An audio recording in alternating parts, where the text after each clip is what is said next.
اعوذ باللہ من الشیطان الرجیم بسم اللہ الرحمن الرحیم اللہم صلی علی سیدنا و مولانا محمد وعلی آل سیدنا و مولانا محمد وبارک وسلم۔ منصور کا سولی پر چڑھنا۔ منصور ایک مشہور صوفی تھے جو انا الحق کہتے تھے، اس بنا پر انہیں سولی پر چڑھا دیا گیا تھا۔ جب منصور حلاج کو سولی پر چڑھایا تو اس کی زبان پر سوائے میں خدا ہوں کہ کچھ اور نہ تھا۔ چونکہ لوگوں نے اس کی آواز کو نہ سمجھا، اس کے چاروں ہاتھ اور پاؤں کاٹ دیے۔ جب اس میں سے بہت خون نکل گیا تو زرد پڑ گیا۔ ایسی حالت میں وہ سرخ رہ سکتا تھا۔ اس راستہ چمکانے والے منصور نے اسی وقت جلدی سے اپنے کٹے ہوئے ہاتھ اپنے چاند سے چہرہ پر مل لیے۔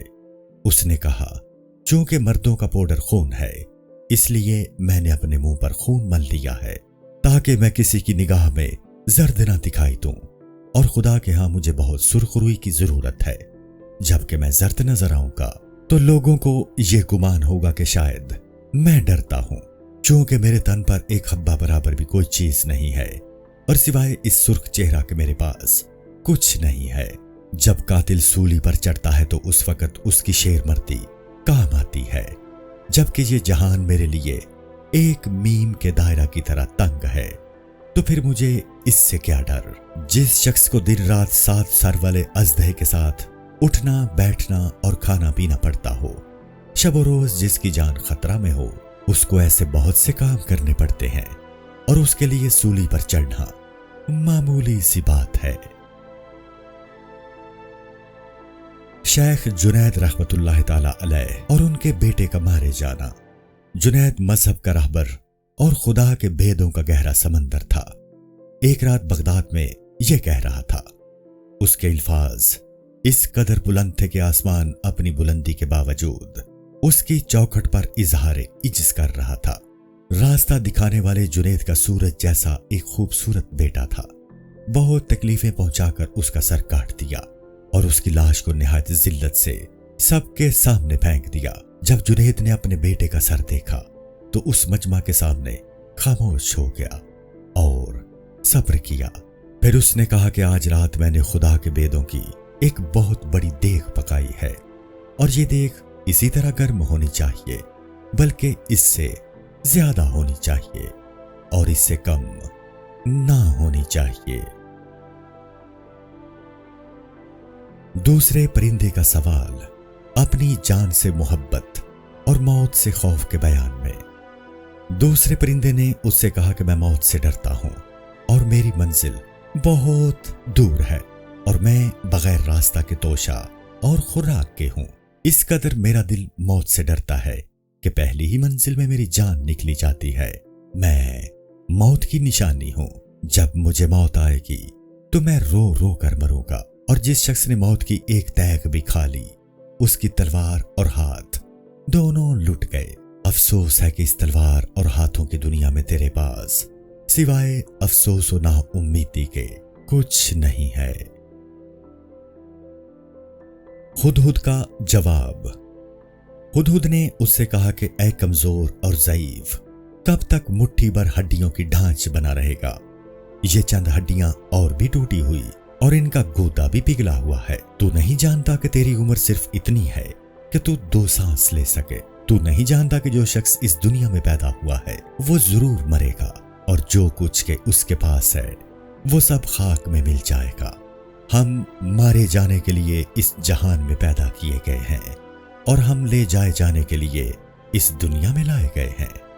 یہ آسمان الٹے تشت کی طرح ہے، اور شام کے وقت یہ تشت شفق کے خون سے بھر جاتا ہے۔ یہ سورج اس آسمان کے تشت میں سر جھکائے ہوئے چلتا ہے اور اسی تشت میں حرکت کرتا رہتا ہے۔ خواہ تو گناہگار ہے یا پاک ہے، تو صرف ایک پانی کا قطرہ ہے جسے خاک میں ملا کر انسان بنا دیا ہے۔ خواہ تو تمام عمر دنیا میں حکومت کرتا رہے، لیکن آخر تو ایک روز ضرور مرے گا۔ ایک معمولی پانی کا قطرہ جو سر تپا مصیبت و تکلیف میں گرفتار ہے، دریا سے